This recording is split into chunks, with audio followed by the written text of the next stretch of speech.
सूबे का नाम लेके जनाब अली हमें बेवकूफ़ न बनाएं। अस्सलाम वालेकुम नाज़रीन, आप देख रहे हैं क्रिटिकल एनालिसिस और आज एक और क्रिटिकल इन्फॉर्मेटिव और मोटिवेशनल वीडियो लेके आपकी खिदमत में हाजिर हूं। और हमारे साथ यहां पे मौजूद हैं graduate of forestry Razaqat Ali Bhutto. तो उनसे हम इसमें डिटेल में बात करेंगे कि इसका क्या स्कोप है पाकिस्तान में, इस डिग्री की क्या कॉस्ट हैं और जो ना टॉप यूनिवर्सिटीज़ जो ये डिग्री ऑफ़र कर रही हैं पाकिस्तान, उसके ऊपर भी हम रोशनी डालेंगे। तो ये हमारे साथ बने रहेगा, ये वीडियो आप लोगों के लिए बहुत ही ज़्यादा इन्फॉर्मेटिव साबित होगी। अस्सलाम वालेकुम रज़ाक़त साहब, क्या हाल है? वालेकुम सलाम, मैं बिल्कुल फिट हूँ। तो सर सबसे पहले हमें ये बताएगा कि आपने क्या सोच के ये फील्ड जो है ना आपने सेलेक्ट की और इसका क्या स्कोप देखते हैं आप पाकिस्तान में? अच्छा, एफएससी के बाद सबसे मुश्किल सवाल जो हर स्टूडेंट को फेस करना पड़ता है कि एफएससी की कंप्लीशन के बाद मेडिकल और इंजीनियरिंग यूनिवर्सिटीज़ में टेस्ट के बाद यही सवाल हर स्टूडेंट्स होता है कि मैं आगे क्या डिग्री सेलेक्ट करूँ। मोस्ट ऑफ स्टूडेंट को थोड़ा बैकग्राउंड पता होता है, उनके घर में कोई पढ़े लिखे होते हैं, वो अच्छी गाइड करते हैं तो उनका फ्यूचर भी ब्राइट होता है। अनफॉर्चुनेटली ज़्यादातर स्टूडेंट्स ये गाइड नहीं होती है, लिहाजा वो बस ट्रेंड को देख के कोई फील्ड ले लेते हैं। फिर बाद में डिग्री के बाद मार्केट में बड़ी कंपटीशन होती है और उनको फिर जॉब ग्रैब करना बहुत मुश्किल होता है। जहाँ तक कि मेरा आपने मुझसे जो क्वेश्चन किया, एफएससी के बाद मैंने फॉरेस्ट्री इसलिए लिया क्योंकि मेरा बचपन जंगल में गुजरा था और बल्तिस्तान में सबसे ज़्यादा फॉरेस्ट हमारे रीजन में है। और रंदू में जब मैं पढ़ता था मुझे नहीं आइडिया था कि फॉरेस्ट्री के बारे में लोगों को आइडिया ही नहीं था, तो एक नई फील्ड थी। अच्छा, जंगल पे रह के अच्छा उसको टेंडिंग करना, उसको ऑपरेट करना मैं जानता था नेचुरली उस एरिया में बैठ के, तो इसीलिए मैंने फॉरेस्ट्री सेलेक्ट किया और अल्हम्दुलिल्लाह 2018 में मैंने एरिड एग्रीकल्चर यूनिवर्सिटी से अपनी डिग्री कंप्लीट की। बिल्कुल ज़बरदस्त, आपने बहुत ही ज़बरदस्त बात की। बंदे को जिस चीज़ में इंटरेस्ट हो उसी की तरफ जाना चाहिए, वरना जो है जो बंदा अपने इंटरेस्ट के ख़िलाफ़ अगर कोई वो सिलेक्ट करता है फील्ड तो उसके लिए जो है ना बाद में मुसीबत का वो शिकार होता है। तो सर हमें ये बताएगा कि गवर्नमेंट में जो है ना इसके क्या स्कोप है, यानी इस वक्त जो है ना गवर्नमेंट जॉब्स या गवर्नमेंट में जो है ना इसका कोई स्कोप है, आप वो ज़रा नाज़रीन को बताइएगा। जी, फॉरेस्ट्री एक ऑटोनोमस इदारा है, पाकिस्तान में फॉरेस्ट्री अब डेवलप करता है, खुसूसन इमरान खान के बाद ग्रीन पॉलिटिक्स जिसे हम कहते हैं। इससे पहले दुनिया में न्यूजीलैंड में पहली बार जो ग्रीन पॉलिटिक्स वहाँ के प्राइम मिनिस्टर ने शुरू की थी 18 में, और 18 के ऑनवर्ड किसी भी मुल्क के वज़ीर आज़म ने ग्रीन पॉलिटिक्स पे इनिशिएट नहीं लिया था। तो पहली बार हमारे इमरान खान साहब ने ग्रीन पॉलिटिक्स का आगाज़ किया और जो फॉरेस्ट्री के स्टूडेंट्स हैं उसके लिए आगे बहुत अपॉर्चुनिटीज़ हैं कि वो फॉरेस्ट को आगे अपना कवर एरिया बढ़ा सकते हैं। और जनाब अली, फॉरेस्ट वाहिद वो फील्ड है जो जिसमें इन्वायरमेंट की जो प्रोटेक्शन है, इन्वायरमेंट की जो कंजर्वेशन है, वो हम फॉरेस्ट्री के थ्रू कर सकते हैं और इसका बहुत स्कोप है हमारे यहाँ गिलगित बल्तिस्तान में, अच्छा या थ्रू आउट पाकिस्तान में भी या पूरी वर्ल्ड में भी। अब ग्लोबल वार्मिंग आपको पता है कि फ्लड्स आते हैं, अच्छा क्लाइमेट का बड़ा इशू है, बेवक्त बारिशें होती हैं, तो इस सब ये जितने भी जो इशूज़ हैं क्लाइमेटिकली जितने भी इशूज़ हैं, इन सब का हल फॉरेस्ट्री में है। और आगे दुनिया में इंशाल्लाह विद इन फ्यूचर फॉरेस्ट्री की तरफ पूरी दुनिया अपनी कंसंट्रेशन दे देगी और ये जो डिपार्टमेंट है ये बहुत तरक्की कर जाएगा इंशाल्लाह। बिल्कुल ज़बरदस्त बात की उन्होंने इमरान खान साहब की, जो काविश है इसको हम जो ना सराहते हैं। तो आप जो ना being a graduate of forestry, आप जो ना कितने एक्टिव हैं? ये जो 10 बिलियन जो ना जो सुनामी है इसमें जो ना आप कितने फ़ाल हैं और क्या कुछ कर रहे हैं आप? इसमें फ़ाल हमें ये है कि जहाँ भी हमें मौका मिलता है, नॉर्मली तौर पर मैं इस वक्त टीचिंग कराता हूँ स्कूल में, तो स्कूल में हम बच्चों को फॉरेस्ट्री के फ़ायदे यानी एफॉरेस्टेशन करने या रिफॉरेस्टेशन करने से क्या फ़ायदा होता है वो हम बताते हैं। अच्छा, दूसरी बात एक बात होती है प्रैक्टिकल लाइफ की। तो प्रैक्टिकल लाइफ में लोग जनाब अली फॉरेस्ट्री पे फोकस इसलिए नहीं करते हैं कि हम क्विक रेवेन्यू चाहते हैं, फास्ट केस चाहते हैं। तो फॉरेस्ट्री वो डिपार्टमेंट है जिसमें आप जो रेवेन्यू है with in A short period of time आप नहीं हासिल कर सकते। एक प्लांट को आप प्लांट करते हैं, उसके मैच्योर होके उसको काट के बेचने तक तकरीबन 20 साल लगते हैं मिनिमम। तो लिहाजा as a business point of view लोग इस फॉरेस्ट्री को बहुत कम लेते थे।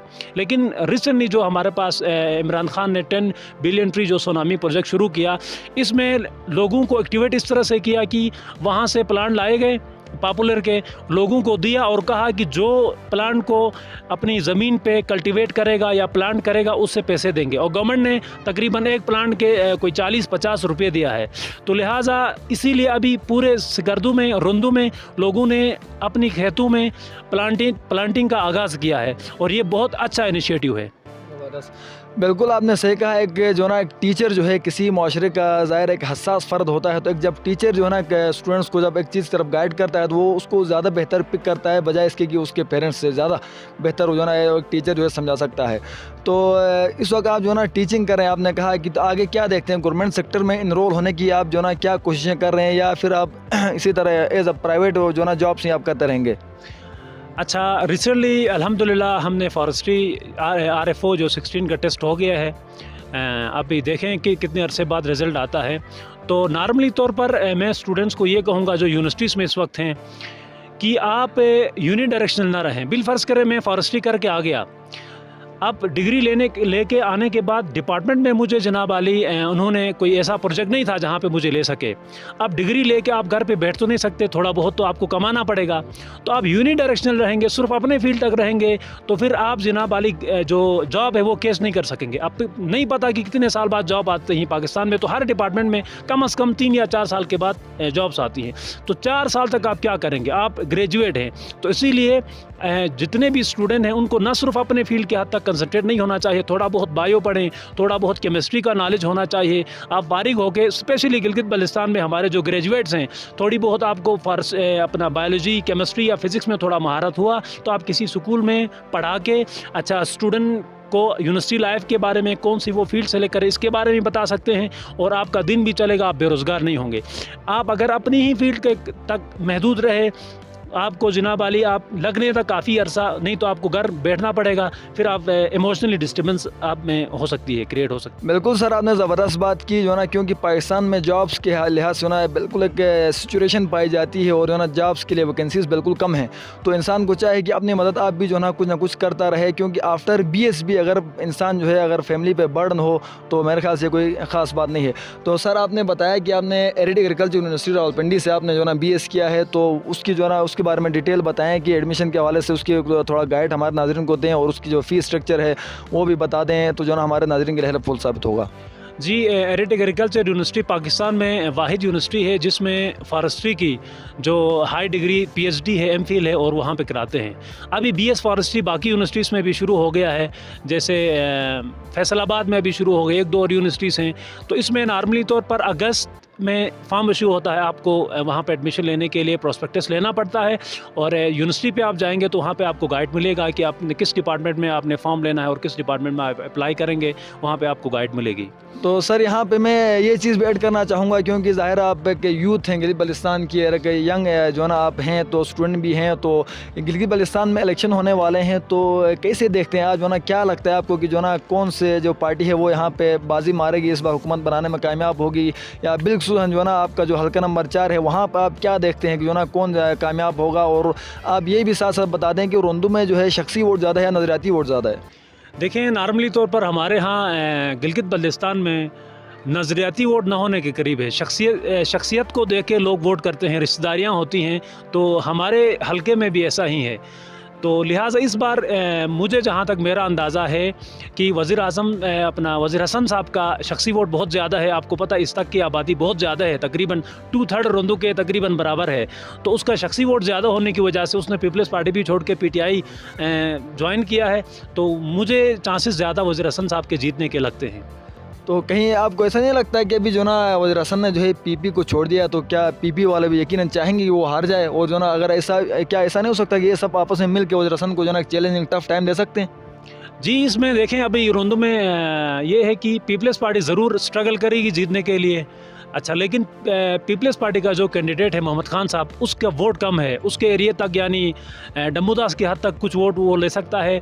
बाकी जो नज़रियाती कारकुन हर गाँव से जो गिने चुने हैं वो थोड़ा बहुत वोट दे सकते हैं। बाकी मैं नहीं समझता कि वज़ीर हसन साहब के साथ जनाब आली अपना पीपल्स पार्टी वाले कंपटीशन नहीं कर सकते। हाँ, अलबत्ता राजा साहब ज़रूर कंपटीशन करेंगे वज़ीर हसन के साथ, बड़ी तगड़ी उनकी टफ़ कंपटीशन हो सकती है।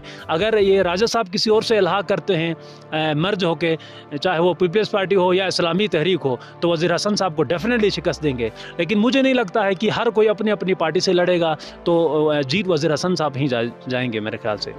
तो बिलावल भुट्टो जरदारी जो है इस वक्त सिकरदू आए हुए हैं और सुना है कि वो तकरीबन अपने 22 रोज़ा उनका यहाँ पे क़याम है। तो यानी इलेक्शंस यहाँ पे वो करवा के ही जाएंगे, यानी वो अपनी जो है ना मॉनिटरिंग में उनको जो है ना शायद एतमाद नहीं था यहाँ के इदारों में, या पता नहीं क्या मसला था, तो वो आए हैं और जो है ना वो मुलाकातों में सरगर्म हैं। तो क्या लगता है जो ना वो हो सकता है उनके यहाँ पे आने का कोई इफ़ेक्ट होगा पॉजिटिव उनके ऊपर? जी, पहले तो हम बिलावल भुट्टो को वेलकम कहते हैं गिलगित बल्तिस्तान की सरज़मीन पे। यकीनन गिलगित बल्तिस्तान में उसकी आमद के बाद यहाँ का सिनेरियो जो पॉलिटिकल है वो बिल्कुल चेंज होगा। Peoples party already Gilgit Baltistan में डोमिनेंट पोजीशन में है, इसमें कोई शक नहीं। इसके आने के बाद यानी इसके चेयरमैन के आने के बाद इसकी पोजीशन और मुस्तहकम हो गई। और मीडिया में सुनने को भी मिला है कि इमरान खान साहब ने गिलगित बल्तिस्तान की जितनी भी जो है सीटें थी ऑफ़र किया था पीपल्स पार्टी को, और जो अलायंस बनी है पंजाब में उसको छोड़ने को कहा था। मीडिया में इस तरह की बातें चलती थी। अब इस पर आगे क्या होगा वक्त ही बताएगा, लेकिन पीपल्स पार्टी इस बार मुझे लगता है कि गिलगित बल्तिस्तान पे अक्सरियत से जीतेगी। और बिलावल भुट्टो साहब भी इधर आके वो भी स्ट्रगल कर रहे हैं, तो उसको उसकी जो मेहनत है उसका सिला मिलेगा, ज़रूर मिलेगा। और साथ साथ ये भी हमें जानने में आया है कि वज़ीर-ए-आज़म समेत तमाम जो वफाकी वज़रा हैं उन पे यहाँ आने में जो है ना पाबंदी लगी हुई है, यानी इलेक्शन कमीशन की तरफ से। तो ये क्या मामला है? इससे पहले तो मेरे ख्याल से ऐसा कुछ नहीं हुआ, ये कुछ पहली बार ऐसा नहीं हो रहा है क्या? ये सुनने में आया है, लेकिन ऐसा नहीं हो सकता। वज़ीर-ए-आज़म साहब इधर ज़रूर आते, लेकिन इस एरिया की मुझे जहाँ पे लगता है वज़ीर-ए-आज़म को इस एरिया की इतनी इम्पोर्टेंस नहीं है, ठीक है ना। अगर असेंबली में हमारा कोई यहाँ का नुमाइंदा, सेनेट में कोई हमारा नुमाइंदा जाता तो थोड़ी अहमियत होती। अब जब असेंबली और सेनेट में जाते नहीं हैं, ठीक है ना, तो वज़ीर-ए-आज़म साहब को कोई इसका फ़र्क नहीं पड़ना है, ठीक है। अच्छा, तो वो इधर आ भी सकते हैं, नहीं आ भी सकते हैं। इस वक्त हालात उधर इस्लामाबाद में बड़े कशीदा हैं। ग़ालिबन 1 महीना पहले आने को कहा था वज़ीर-ए-आज़म साहब, नहीं आए, लेकिन मुझे नहीं लगता है कि वो मुश्किल है, नहीं आएंगे। नहीं, आपने कहा कि जो है ना या हमारा वहाँ पे असेंबली में बंदा नहीं है, इसलिए जो है ना वज़ीर-ए-आज़म को इस इलाके की जो है ना कोई अहमियत या वो इम्पोर्टेंस नहीं दे रहे। तो नहीं, हमने तो देखा है कि फ्यूचर में इमरान खान साहब जो है ना फाटक को लेके अच्छा गिलगित बल्तिस्तान को भी वो काफ़ी जो है ना वो इम्पोर्टेंस देते रहे। और अगर यहाँ पे मिसाल कोई और हुकूमत आती है, वफाक के अलावा कोई हुकूमत आती है, जिस तरह भी सिंध हुकूमत जो है देखो वफाक को जो है ना काफ़ी टफ़ टाइम दे रही है, मिसाल हर उसमें मसले में टांग अड़ा रही है, उनकी अपोज़ करती है। तो अगर खुदा न खास यहाँ भी मिसाल अगर PTI के अलावा कोई पार्टी अगर जीतती और हुकूमत बनाती है, तो क्या वफाक के लिए मज़ीद ज़्यादा वो चैलेंजिंग साबित नहीं हो सकता है ये काम? जी, वफाक के साथ चैलेंजिंग फिर वही बात, वफाक को चैलेंजिंग उस वक्त होता जब गिलगित बल्तिस्तान से जीतने वाले जो नुमाइंदे हैं वो असेंबली में जाते, तो असेंबली में जो दूसरी पार्टी थी उसकी अक्सरियत होती, तो टफ़ टाइम मिलता हुकूमत को। अब इधर से बेशक पीपल्स पार्टी जीते, असेंबली में उनको कोई टस से मस होना नहीं है। नहीं, मेरा मतलब है कि यहाँ की जो गवर्नेंस है, ज़ाहिर है मिसाल ये जो गवर्नेंस है यहाँ की, अब जिस तरह यानी पंजाब का उस्मान बुज़दार अभी इमरान खान को सुनता है, इस तरह क्या सिंध का मुराद अली शाह सुनता है? और अगर यहाँ पर अगर मिसाल कल को कोई दूसरी जमात का वज़ीर आला आता है, हफीज़ुर रहमान ही था, आप तस्वुर कर लें मिसाल, तो क्या वो इतनी इंपॉर्टेंट मिसाल अगर वो ज़ाहिर नवाज शरीफ होता तो उसको ज़्यादा वो करता ना बजाय इमरान खान के। तो ये मेरा मतलब है। जी जी, देखें इसमें ये है सर, आपने सिंध की एग्जांपल ली। सिंध के वज़ीर आला के पास इख्तियारात हैं, ठीक है ना। ये गिलगित बल्तिस्तान में अगर बिलफर्ज करे पीपल्स पार्टी हुकूमत बनाती है, तो हमारा जो वज़ीर आला साहब है उसकी डोर वफाक में है, समझ आ गया ना। जबकि सिंध के जो वज़ीर आला हैं वो इंडिपेंडेंट है। इवन की जो कुछ उसकी बात हो गई थी परसों, एक ऑर्डिनेंस भी पास हो गया था कि जजीरों पे जनाब आली वो कुछ होटल बना के पाकिस्तान की इकॉनमी को बूस्ट करना चाहता था वफाक, लेकिन सिंध ने नहीं कहा। हमारे इधर तो आप देखें सर, हमारी ज़मीनें गवर्नमेंट आके कब्ज़ा कर रही है, इवन कि हमारी आवाम आवाज़ उठाती है, कुछ होता है?